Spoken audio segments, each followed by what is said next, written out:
Cerca Teleeuropa sul tuo Play Store o Apple Store e scarica la nostra app.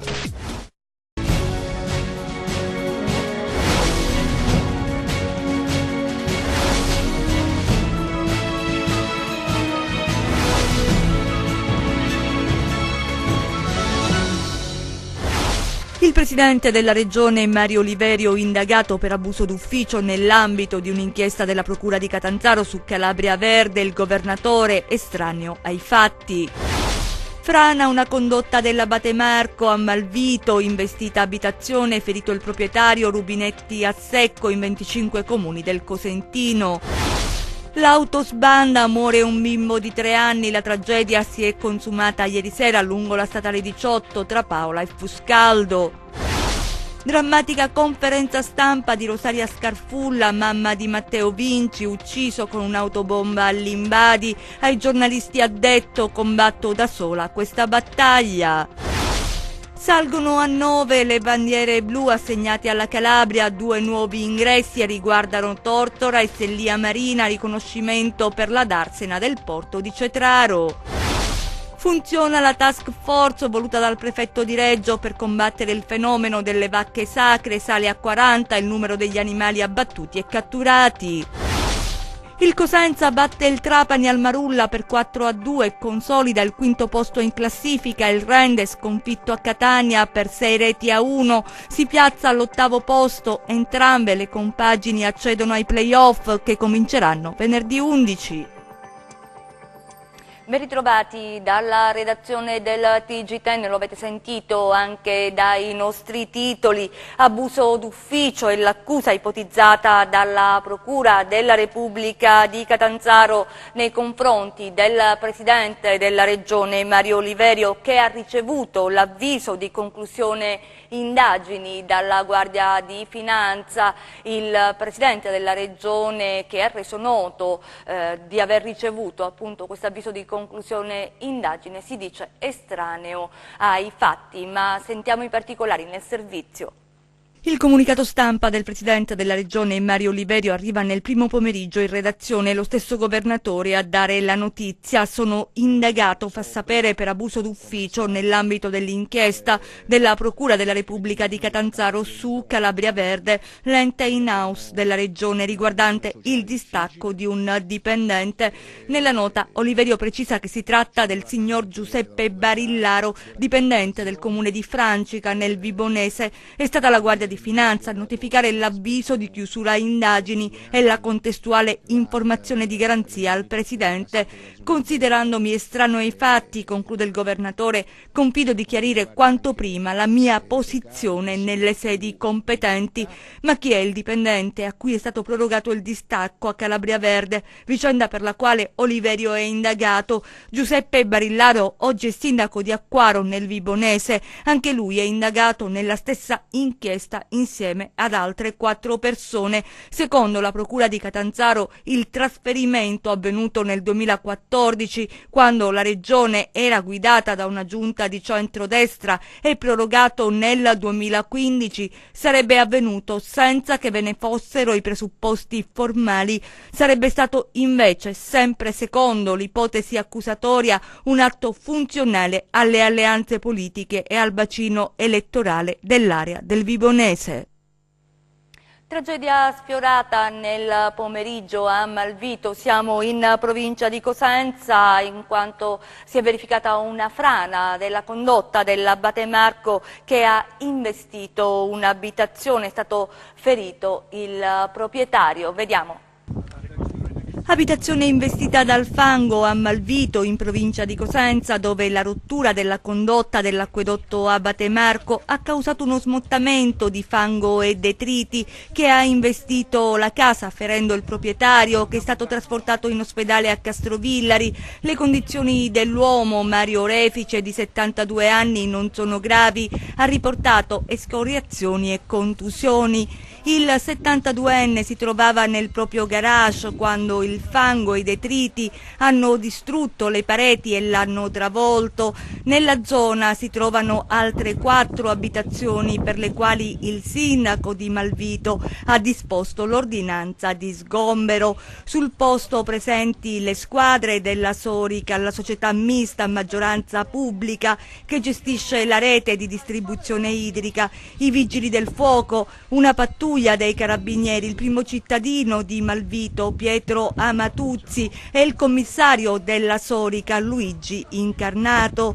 A seguito della rottura l'erogazione dell'acquedotto Abate Marco è stata sospesa e i tecnici della Sorical per precauzione hanno anche bloccato l'erogazione dell'acquedotto Capodacqua, la cui condotta viaggia parallelamente a quella dell'Abate Marco, e ha avviato una ricognizione per ripristinare l'acquedotto che serve 25 comuni e circa 200.000 persone. Delle problematiche è stata investita la prefettura di Cosenza e la protezione civile regionale.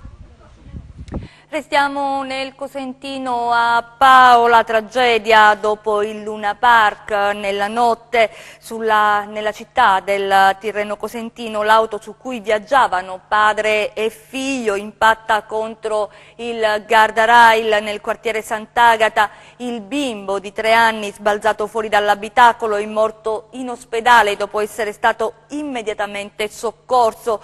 Sgomento e incredulità in città, la comunità si è stretta attorno alla famiglia del piccolo. Anna Franchino. Questo è quello che resta del tragico incidente consumato nel cuore della notte lungo la strada che collega Paola a Fuscaldo nel quartiere Sant'Agata, a pochi passi dalla zona commerciale, e qui proprio contro questo guardrail che è finita la corsa di una Smart su cui viaggiavano padre e figlio. Sul luogo della disgrazia non restano che pezzi di vettura sparsi sull'asfalto e poco più in là, tra l'erba bagnata dalla pioggia mattutina, il faro dell'auto.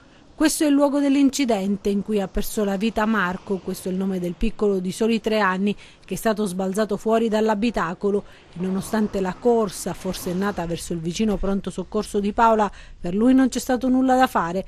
Una serata di svago e spensieratezza si è trasformata in un incubo. Il papà e il bimbo stavano rientrando a casa dopo aver trascorso una serata al Luna Park.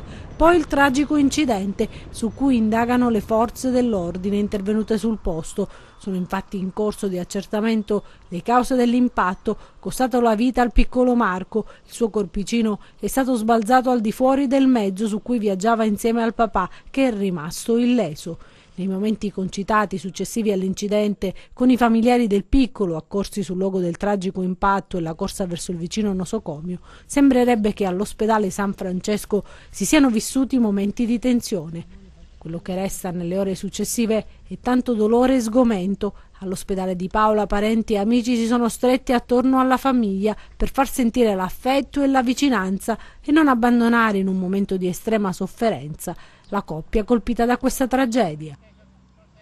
A Vibo adesso per la drammatica conferenza stampa di Rosaria Scarfulla, la mamma di Matteo Vinci, ucciso, lo ricorderete, con un'autobomba a Limbadi.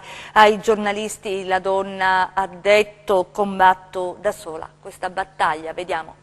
La signora Scarfulla è in pericolo di vita e questo pericolo è imminente ed attuale. Visto e considerato che il prefetto, non voglio polemizzare, io lo rispetto, ho un grande rispetto per il prefetto ha dato quella risposta con quelle parole, allora il ministro si faccia carico di questa incombenza e la scorta la metta subito alla signora, perché da un momento all'altro la signora è in pericolo di vita. Lo vogliono capire, se non lo vogliono capire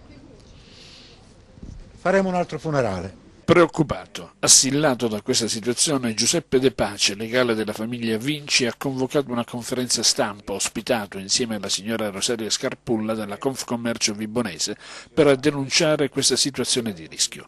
La madre di Matteo Vinci, ucciso da un'autobomba il 9 aprile scorso a Limbadi, conferma queste preoccupazioni ma non si tira indietro, ribadendo le sue denunce precise e facendo i nomi di coloro i quali considera i carnefici di suo figlio. Io non sono né un avvocato né un magistrato per giudicare queste cose. Sono stata una bracciante agricola, sono una casalinga e quindi non so i loro meccanismi, il loro lavoro e non voglio nemmeno pormi al di sopra. Io so solo una cosa, che so dire con precisione queste cose che io ho subito insieme alla mia famiglia. Lì ho la verità e voglio la giustizia presente. Ecco, solo questo. Lasciamo ai magistrati fare i magistrati. Se loro ritengono questo, che io devo avere una tutela, non lo so, una scorta, non lo so, loro sanno più di me.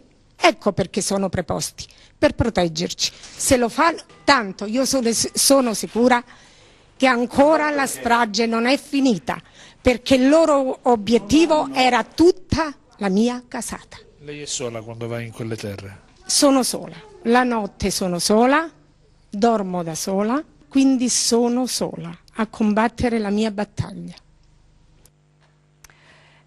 Parliamo di un altro volto della Calabria, per fortuna un volto diverso, 9 bandiere blu assegnate alla nostra regione, 2 le new entry, si tratta di Sellia Marina e Tortora, confermate le 7 località dello scorso anno, riconoscimenti anche per la darsena del porto di Cetraro, vediamo. Acque cristalline e spiagge da sogno anche in Calabria si possono trovare. La buona notizia infatti è che quest'anno sono 9 le località calabresi che hanno ricevuto la bandiera blu, pregio riconosciuto a livello internazionale alla cui assegnazione provvede la FEE. 2 i nuovi ingressi, si tratta di Sellia Marina nel Catanzarese e Tortora nel Cosentino. Un riconoscimento è stato assegnato anche alla darsena di Cetraro. In Calabria, altra buona notizia è che sono state riconfermate le bandiere blu dello scorso anno, e cioè Ciro Marina e Melissa nel Crotonese, Praia Mare, Roseto Capospulica e Trebisaccio nel Cosentino, Roccella Ionica nel Reggino e Soverato nel Catanzarese. Premiati anche gli approdi turistici e quest'anno, come dicevamo, in Calabria la bandiera blu è stata assegnata al porto di Cetraro. A livello nazionale la regina del mare rimane la Liguria, dove le bandiere blu sventolano in 27 comuni, seguita da Toscana con 19 località premiate. Quest'anno al terzo posto c'è la Campania che con 18 bandiere blu sale sul podio, ma a quanto pare anche in Calabria, forse lentamente, le cose stanno migliorando. Il problema della mala depurazione probabilmente non ce lo siamo lasciati alle spalle, ma qualche passo in avanti è stato fatto. L'assegnazione della bandiera blu infatti avviene secondo procedure piuttosto stringenti. Le località vengono prima selezionate da una giuria internazionale e poi da una nazionale e sono 32 i criteri da rispettare, tra cui qualità del mare, gestione del territorio, impianti di depurazione, gestione dei rifiuti, vivibilità in estate e valorizzazione delle aree naturalistiche.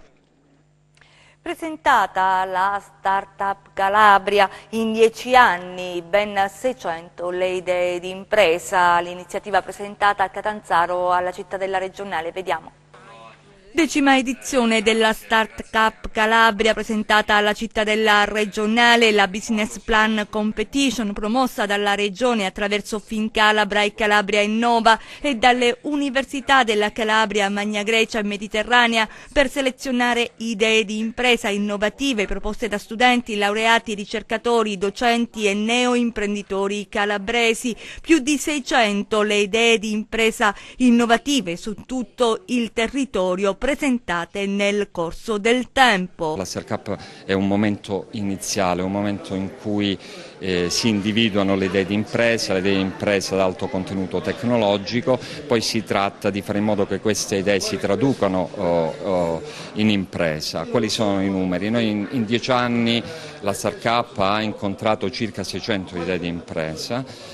Molte di queste si sono tradotte in iniziative imprenditoriali di particolare successo. Cito, giusto a titolo esemplificativo, perché sono numerose insomma, le iniziative imprenditoriali di questo tipo. L'anno scorso per esempio Rai Gold Zip è stata la vincitrice dell'edizione 2017, una idea di impresa proposta da un gruppo di ricercatori dell'Università della Calabria che ha sviluppato una pomata per la cura dell'ulcera diabetica. Il piacere di averla vista finalista al PMI e vincitrice del premio Life Science. La Calabria non è la prima volta che esprime un vincitore. Il progetto consiste nella sintesi di ibridi molecolari dei quali è stata assaggiata l'efficacia come cicatrizzanti, nello specifico per le ulcere diabetiche. Abbiamo formulato il principio attivo in una crema ad uso topico per facilitare anche l'applicazione sui pazienti e verificarne quindi l'efficacia. L'idea di business nasce con la nostra partecipazione a Start Cup lo scorso anno, quindi alla nona edizione, proprio con l'intento di verificare quanto la nostra idea, che fino a quel momento era solo un'idea, poteva diventare invece un'idea di business e quindi magari avere un ruolo anche sul mercato, permetterci anche di mettere su una nostra azienda, quindi una nostra start-up. E devo dire che partecipare e poi vincere è stata una cosa veramente inaspettata, sperata ma inaspettata, che poi ci ha permesso però anche di accedere al Premio Nazionale per l'Innovazione e vincere anche lì la categoria del Life Science. Funziona la task force voluta dal prefetto di Reggio per combattere il fenomeno delle vacche sacre. Sale a 40 il numero degli animali vaganti abbattuti e catturati. Vediamo. La task force della prefettura di Reggio Calabria sul fenomeno delle vacche sacre dell''ndrangheta funziona. Sono circa attualmente 40 i bovini catturati e alcuni di questi sono stati abbattuti. Ma le mandrie in giro tra i paesi, tra Cittanova, Polistena, Taurianova, Molochio, Varapodi e Oppido Mamertina e tutta la fascia collinare della piana di Gioia Tauro sono ancora molte. Si tratta di un complesso lavoro di squadra che mette assieme profili e competenze differenti. Il territorio è vasto, si parla di migliaia di ettari e i comuni interessati, quasi tutti concentrati nella piana, almeno 10. Si calcola nell'ordine delle centinaia i bovini vaganti che si sono riprodotti nonostante gli interventi repressivi già messi in atto negli anni passati. I territori sono devastati e il prefetto di Reggio, Michele Di Bari, è convinto della necessità di interventi duraturi. Nei giorni scorsi un'importante operazione interforze si è svolta tra Cittanova e Polistena. A breve ce ne sarà un'altra. Nelle scorse settimane il prefetto di Bari aveva detto che le attività di questi giorni si stanno rivelando significative sotto vari profili, in specie dal punto di vista della sicurezza pubblica e della prevenzione e del controllo del territorio. Le altre notizie di cronaca nelle nostre brevi.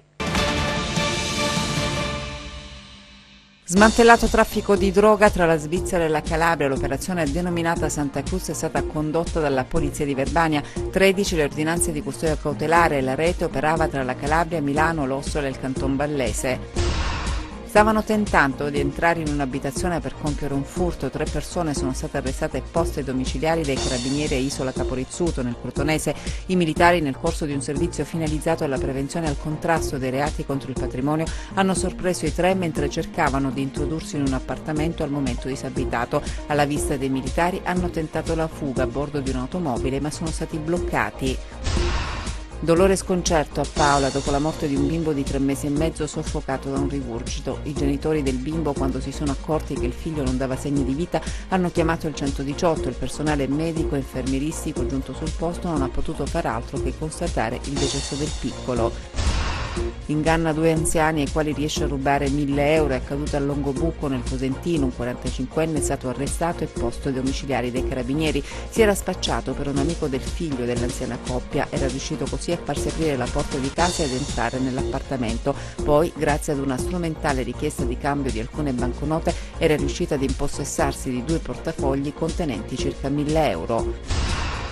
Avrebbero simulato una rapina per ottenere un risarcimento. Il fatto è accaduto a Vibo Valentia, dove 2 giovani di 25 e 24 anni sono finiti sotto indagine con l'accusa di truffa in concorso, simulazione di reato e favoreggiamento personale.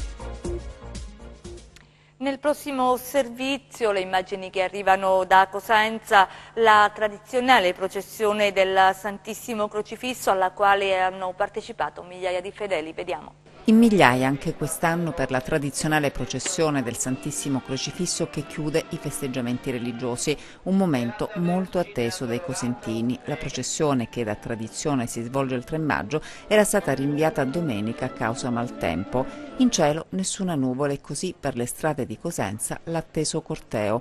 La banda musicale e tantissima gente hanno seguito il simulacro del Santissimo Crocifisso e la statua della Vergine Addolorata. Quella dedicata al Santissimo Crocifisso è una grande e partecipata festa dell'identità per rievocare la data del ritrovamento da parte di Sant'Elena della vera Croce di Cristo. La chiesa della Riforma, che poi ha dato il nome a tutto il quartiere nel cuore del centro storico, è così chiamata in quanto dal XVIII secolo fu dimora dei frati riformati che furono i primi ad introdurre il culto al Santissimo Crocifisso. Questa devozione fu poi incrementata dai frati cappuccini che ne fecero un santuario. Alla solenne processione, come ogni anno, hanno preso parte le autorità cittadine e migliaia di fedeli provenienti anche dai paesi vicini. Chiudiamo come ogni lunedì con la pagina sportiva curata da Gianluca Pasqua.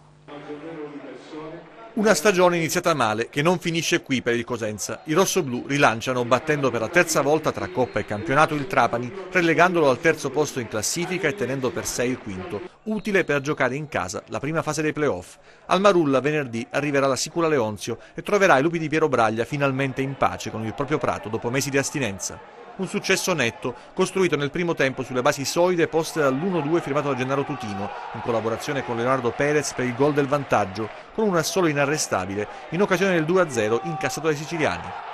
Alle corde, al cospetto di una squadra brillante e risoluta, tanto da infierire sull'avversario con il terzo gol, propiziato dal cross di Bognotti messo in rete da Fazio, a pochi secondi dal suo ingresso in campo. Nella ripresa la possibilità di chiudere definitivamente il match, la testata di Pagliarulo su Perez, costretto a lasciare il campo per un taglio sulla palpebra, e il rigore, calciato da Bruccini e parato da Furlan.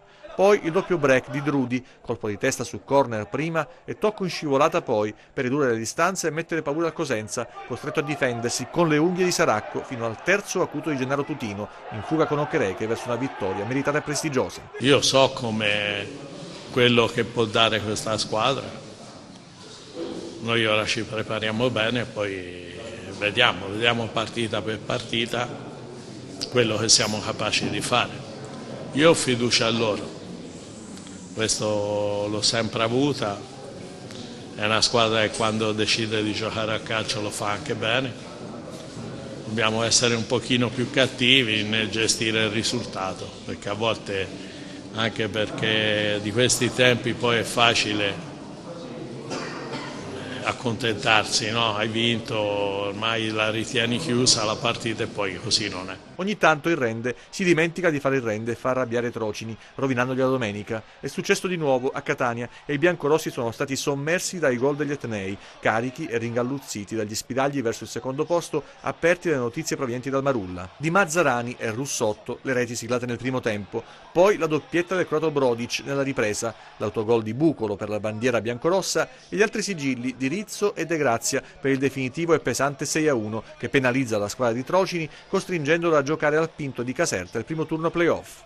Il gol lampo dell'ex Mezzaviglia apre la gara tra Regina e Juve Stabia la domenica che chiude la stagione degli Amaranto. La risposta delle Vespe al 24esimo sul calcio di rigore di Sorrentino, battuto e ribadito in rete dopo la parata di Licastro. Senza reti gli ultimi 90 minuti del Catanzaro di scena a Pagani. Cernigoi sbaglia il rigore del possibile vantaggio campano. Infantino si dà da fare per i giallorossi che non trovano il vantaggio e salutano un'annata deludente con 42 punti in classifica. Il bilancio, se guardiamo i numeri, è positivo, nel senso che la società quando mi ha chiamato mi ha chiesto di salvarci prima di Fondi e Paganese, prima di questi due scontri diretti. Noi ci siamo salvati prima di Fondi e Paganese, quindi l'obiettivo per il quale mi hanno chiamato è stato raggiunto. Però, come avevo detto nel post Fondi, insomma, sono poco soddisfatto. È più il rammarico di non essere riusciti ad andare a fare i playoff che la felicità di essersi salvati. E chiudiamo con le previsioni del tempo.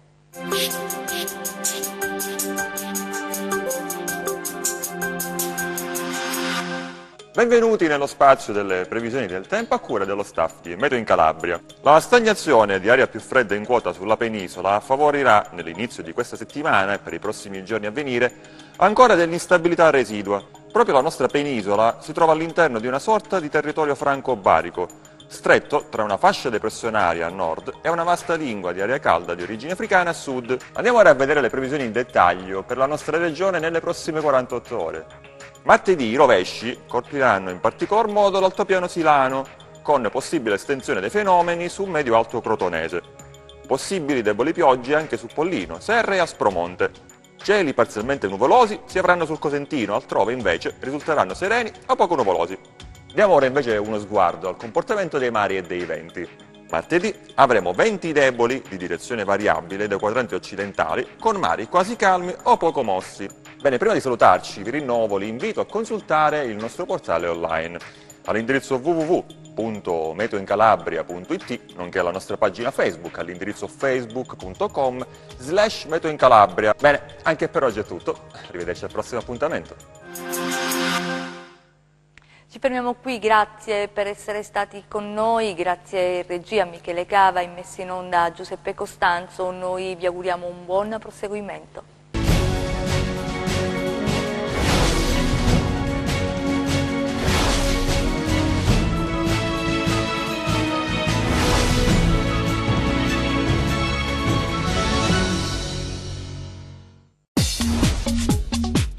Cerca Teleeuropa sul tuo Play Store o Apple Store e scarica la nostra app.